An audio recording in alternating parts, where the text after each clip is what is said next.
Hello and welcome. Today I'm going to be working on this Canon FTB QL. This is the start of a visual overhaul in which I'll be repainting this camera. And in this part, I'm going to be doing the teardown and repair of the camera before I get into any paint work. So the first thing that I do right away whenever I'm working on a camera like this is I figure out what's working and what's not working with the camera. And as you can see right away here, the advanced lever is stuck, the shutter release isn't working, it's missing a strap lug, and the self timer I later found out is not working either. So I'm going to start by removing the bottom plate because I want to see why the shutter release isn't tripping. What I'm thinking at this point is that it's probably something has come loose or is gummed up and it just needs some kind of CLA, and I'm hoping that it's going to be a very simple repair. So upon removing the bottom plate, I could see this nice layer of crusty shit from years without this camera being serviced. And I can also see that this little piece here is not moving far enough to trip the shutter. I'm not sure why. At this point, I'm still thinking that it's just a matter of doing a CLA, but I was able to manually trip it and then get the camera to advance, but I was not able to get it to work after that. And then I dicked around underneath the camera for a little while longer by slowly moving the advance lever, try and see how all these mechanisms worked, which is kind of my go-to method for repairing cameras, honestly. Is just look, see how the shit moves, and then figure out how to fix it from there. And at this point, I kind of broke my #1 rule of working on projects like this, which is move on before a major issue or before things are fully repaired. So I moved up and just, I kept poking around, seeing what else needed to be fixed or replaced. And you could see that the mirror dampener is just disintegrating. In fact, I'm pretty surprised that all the foam in this camera hadn't just completely gummed up, as usually happens with these old vintage cameras. So I put the bottom plate back on, screwed it down so that everything would just be safe under there while I moved this thing around some more. And then I took off the battery cover, checked the terminals, they looked good. Then I started removing the rest of the screws and pieces in order to get the top cover off. So there's 4 or 5 screws. You got to remove the rewind knob, the advance lever, and what I'm using here is just a cheap spanner that I got on Amazon. All my tools are pretty minimal, but I have what I would consider to be the bare minimum of what you need to repair cameras. So if you're looking to get into something like this, I have all the tools I use linked down below, or at least all the ones that you can actually buy, because some of the stuff is just, they're old tools that were sitting around my house that I may or may not have stolen from my dad's toolbox. So I took off this little retaining piece. This is a reverse drive, by the way. So if you're working on one of these, don't screw that up. I've made that mistake on some other cameras before, and it's not a happy situation when that happens. So there's a lot of these little washers and stuff too, and you want to make sure you don't lose those. But you can see they're all just like completely crusty, filled with all this crap. I think it's just all mostly it's a combination of dirt and just like dried, crusted out lubricant, because after 40 years, 50 years, that tends to happen. So I removed the rest of the stuff from the advance lever, and then I moved on to the shutter speed knob or shutter speed dial. And this is pretty easy. There's just this one little piece that screws down over the top. And then what I like to do is loosen up these pieces and then just carefully take like a little pick and do the rest of it by hand, because you have less risk of slipping and then like scratching your camera if you do it that way. So I pulled off the top knob, and this camera has a semi-mechanical match needle metering system. So you actually have to make sure that you get that little rotating piece to sit in the correct position so that when you put your shutter speed slash ISO dial back on, that your meter is still operating correctly. And then I pulled the top cover off, and you can see there's some wires soldered on here. You got to be careful not to break those solder joints by yanking on them. And honestly, it's kind of surprising how well that these wires and things hold up over time. They're very simple electronics, but yeah, they use pretty good solid gauge wire for this, and they look good. So I'm just gonna leave them in there. But what I'm gonna do next is remove the prism, set that outside out of the way. There's some dirt and grime and stuff there that you'll see through the viewfinder. And then there's these they're like little shims that sit between the where the prism seats and the actual prism itself, and then this little mask that blocks things out through the viewfinder. If you have an old camera like this that is like super grimy and there's a lot of debris when you look through the viewfinder, a lot of the time it's because there is shit that's just packed in underneath the prism in the focusing screen. So those are two areas that are going to be cleaned up and addressed for sure before this thing goes back together. And then, as I was saying before, you can see here that there's this little bar, and that's how the galvanometer, or the needle, for those of you who are unfamiliar, moves when you adjust your shutter speed and your ISO. And so that's how the system is partially mechanical and partially electronic, and it operates off resistance. So when you turn your aperture on your lens, it changes the resistance, and essentially you're balancing things out until it gets to the correct position to match the needle. So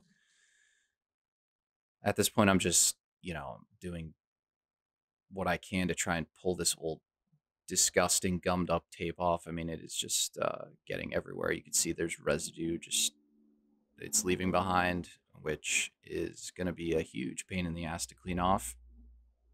And then I'm trying to pull these wires out from underneath that little retention plate that holds the hot shoe onto the top of the camera. But I kind of struggled with it for a few minutes, and then realized that it wasn't going to move until I removed the top thing. And then also what I showed you right there a second ago was the plunger for the shutter release, and that's for when you use a cable release. So I had to figure out how to dismantle this hot shoe, and I discovered that there's this little metal trim plate that sits over top of the hot shoe where you slide your flash on, and that hides the screws underneath. And I think there was actually some old adhesive that held this on, but I mean it had just kind of dried up at this point. So I'll probably replace that when I get this thing back together. And then, the more things you pull off, it just reveals more and more grime and just all this old stuff that's built up over time through use. So here you can see how it all kind of goes together and holds on to the top of the camera. So now that I've got this thing off, you can see here that I'm just kind of checking it out and looking to see what else I'm going to have to dismantle for when I go to paint the camera. And I'm thinking that I'm going to remove the locking mechanism for the shutter release. And then I'm just going to go back inside the top and loosen up the galvanometer, which I shouldn't have done first because it sits underneath this plate, this bracket. And that's right here is where I'm realizing that. I'm like, okay, wait, yeah, I can't pull this up yet. I have to remove this piece first. And you have to be very careful with the galvanometer if you're working on something like this in any camera that has one of these match needle type systems. The needle is a super, super fine metal. And once you bend it, if you're lucky and it's just like a slight bend, you can kind of bend it back into place. But if you crease it, you are not going to get that back out again. You can bend it back into a place where it's still usable and it's not really going to be that noticeable, or if at all, but it's never going to be perfect again. So you just have to be very, very careful with that.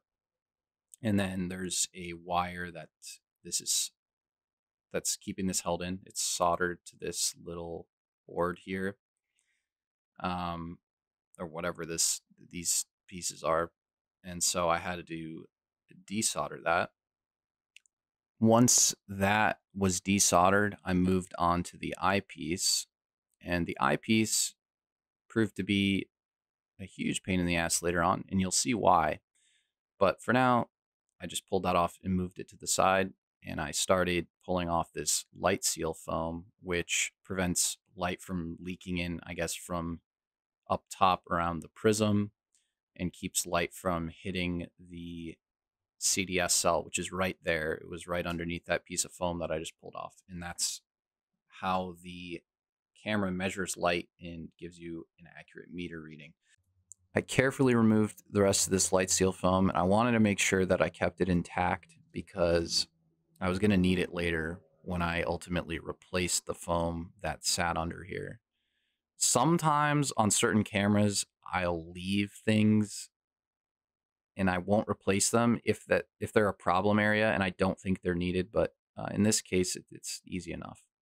So there's a couple more screws under here that hold the focusing screen in, and this focusing screen sits in this metal sort of casing.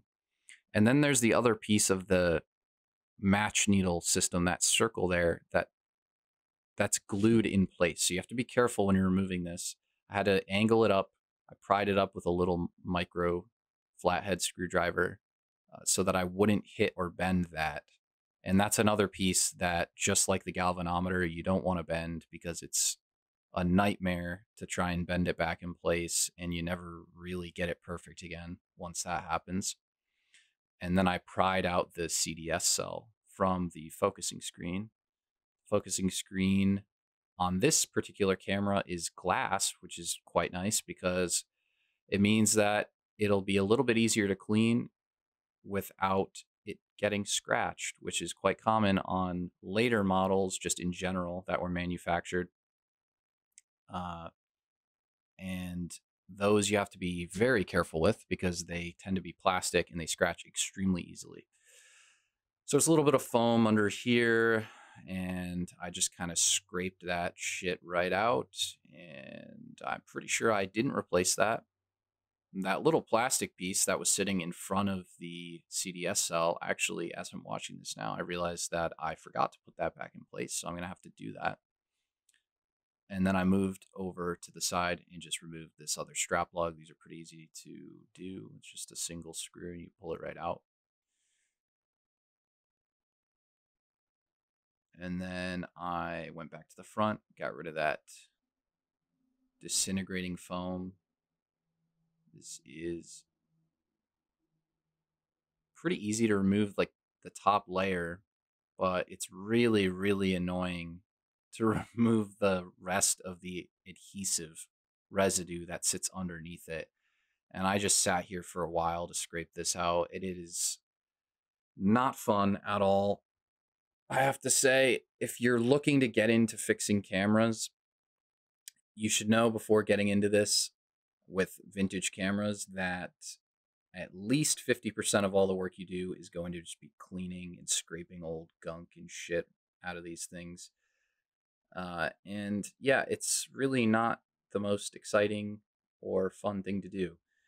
So back to the front with this multifunction stop down lever, which will stop the aperture down to give you a depth of field preview.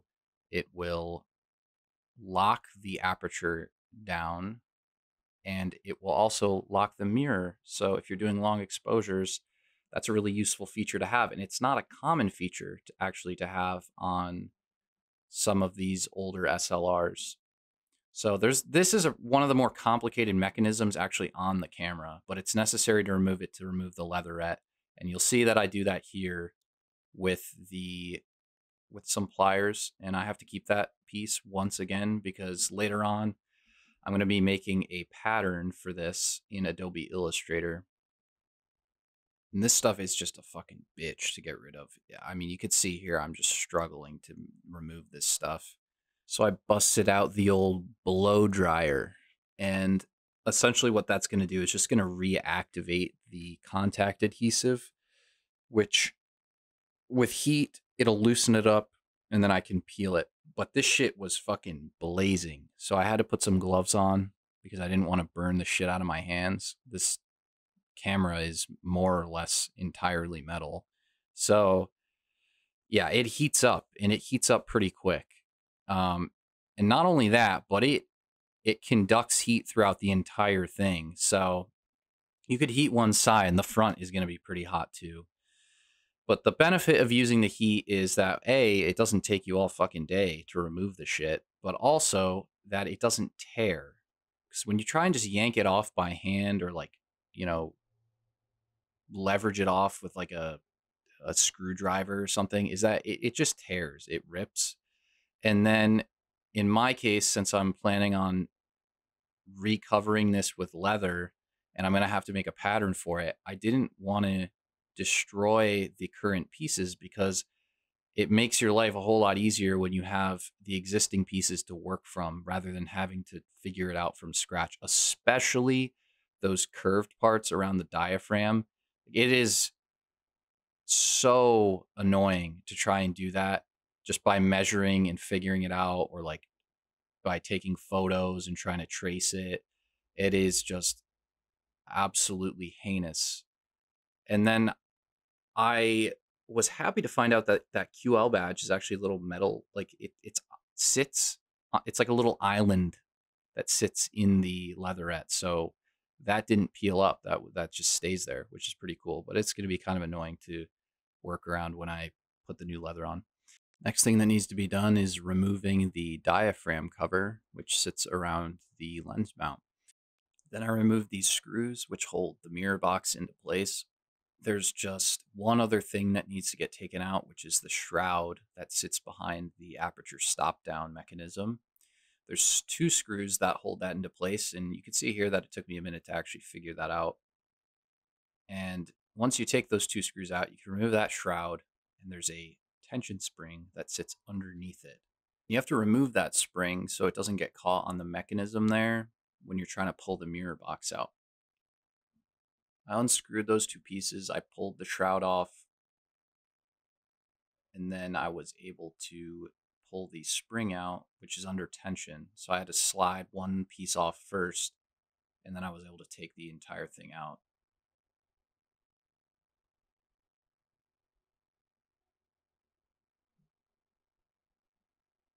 From there, the mirror box pulled right out, and you can see that there's a bunch of mechanisms on the back which allow the mirror to actually flip up when the shutter releases.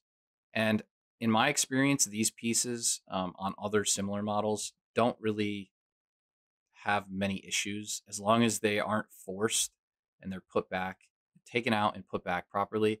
Then they generally are okay. I mean, maybe some lubrication wouldn't hurt, but where problems usually end up occurring are with these timing gears for the shutter speeds. Those usually get gummed up with dirt, debris, old lubricant, you name it, it'll end up in there. And then your shutter speeds will be out of tolerance.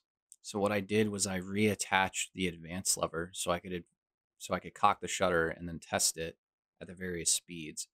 And what I didn't realize at first when I started this is that that aperture stop down lever is actually the self timer as well. And you can see that piece rotating if you look closely on the left side.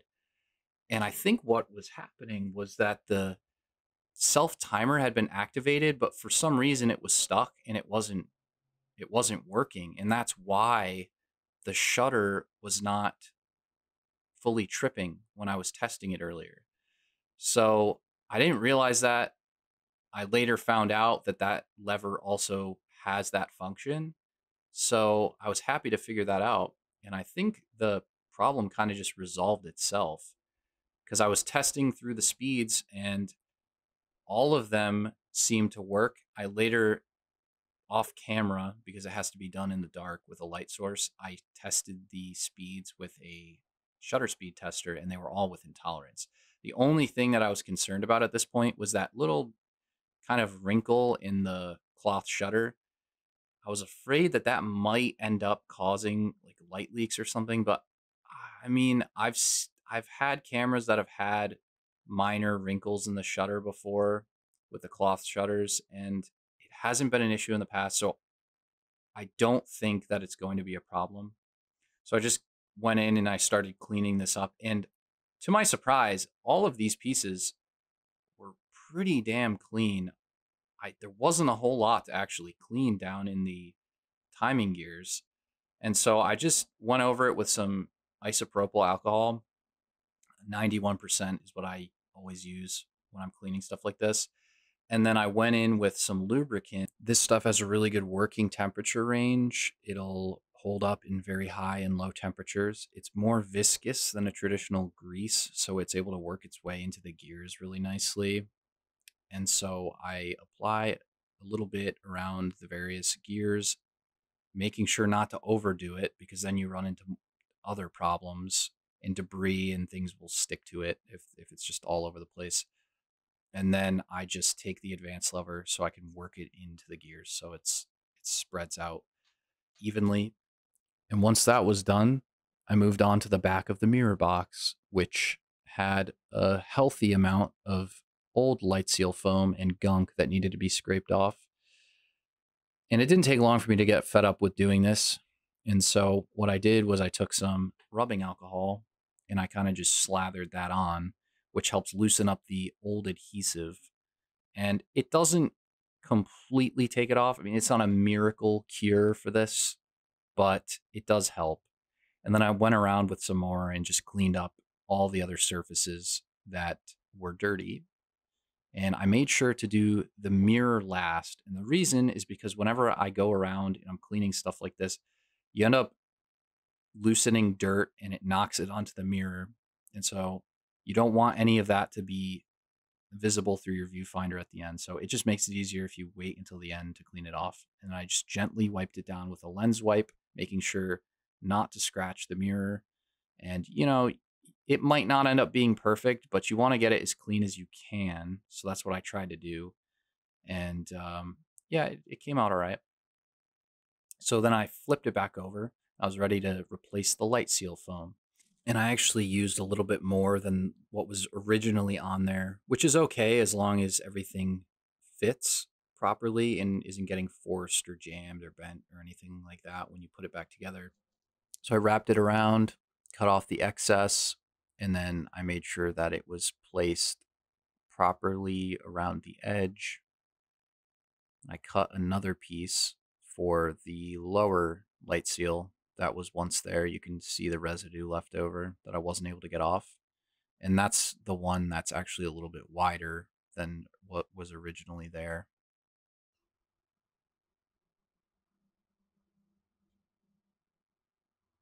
Then it was just a matter of putting the mirror box back into place. And fortunately, that slight extra light seal width was not a problem at all. Everything just popped back into place just fine.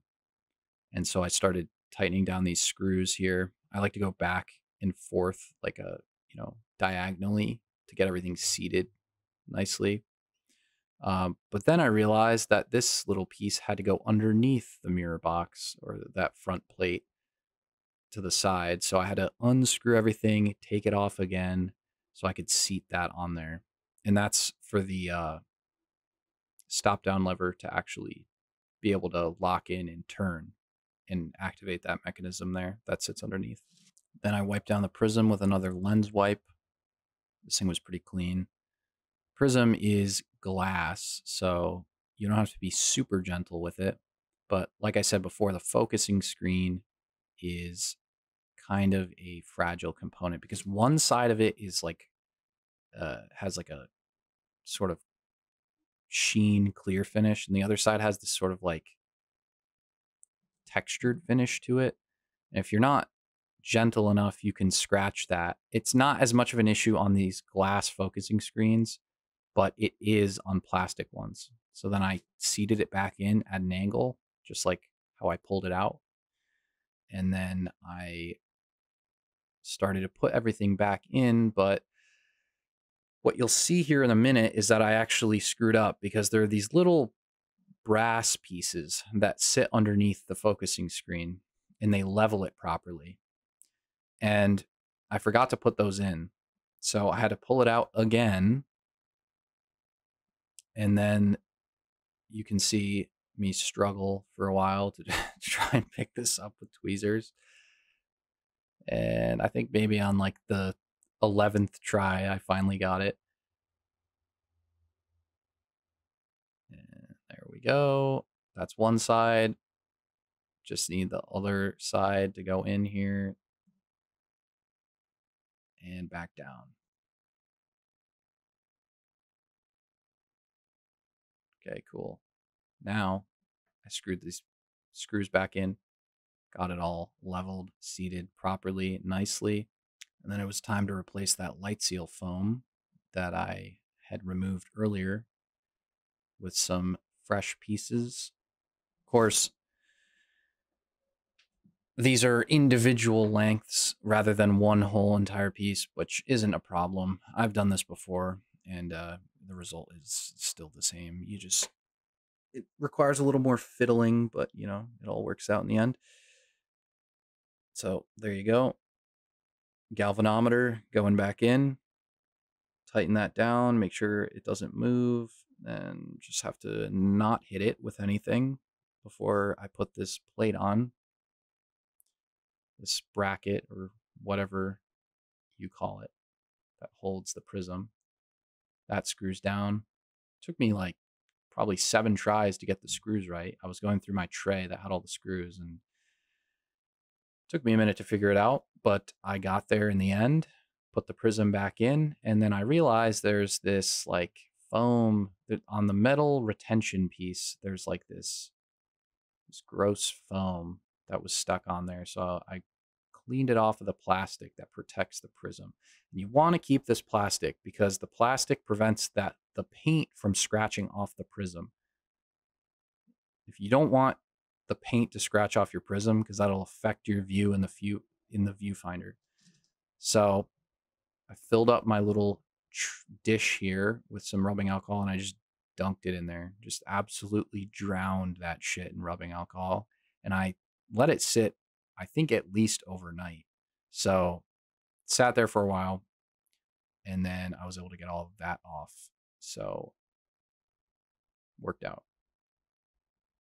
And then I measured out the width with my light seal foam. And this is actually how it usually comes. You'll get it in a big sheet. I've used a lot of it at this point, but it comes in a big sheet. And then I like to use this like paper trimmer that I have. And it's honestly, this thing has been one of the most useful like office supply tools that I've ever purchased. And it's really good for getting straight, even cuts on this stuff. But you got to start in the center and work your way out, or else what happens is it like tears and it gets all like jagged and shitty. You do nice, slow, hot, you know, give it a good amount of pressure and then cut right through it. So then I had to struggle with this for a while because I was trying to go from end to end, but really what I needed to do is start in the middle and work my way out with the adhesive because it was creating like a bump in the middle. And so you see, I do that here. I finally get it right because otherwise it's not going to sit properly on top of the prism. So yeah, no, more frustration ensues. And then I finally get it.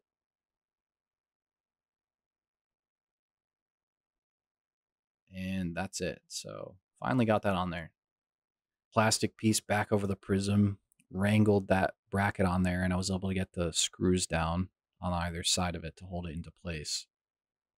At this point, we're nearing the end, and it's just a matter of dismantling a couple more pieces on the top cover. So I'm trying to remove this screw here, and if you're wondering why I have a pair of needle nose pliers, it's because I couldn't get enough leverage on this thing without them, but I was able to loosen that screw up and then just remove it. All that screw does is hold the shutter release button in place. It prevents it from falling out. So once that's gone, it's just a matter of pushing it right out. Last thing to do is just to remove these 3 set screws to take this rotating piece off the top. This is the locking mechanism for the shutter release. And the last thing to do is just to pull this brass piece out that's held in by the metal retaining clip. That's going to wrap things up for this video. For those of you who made it this far, here's a sneak peek for next week's video where I'll get into my color choices and starting the paint work on this camera. Thanks for watching. If you liked this video, share it with your friends. If you didn't like it, share it with your enemies. Until next time, peace.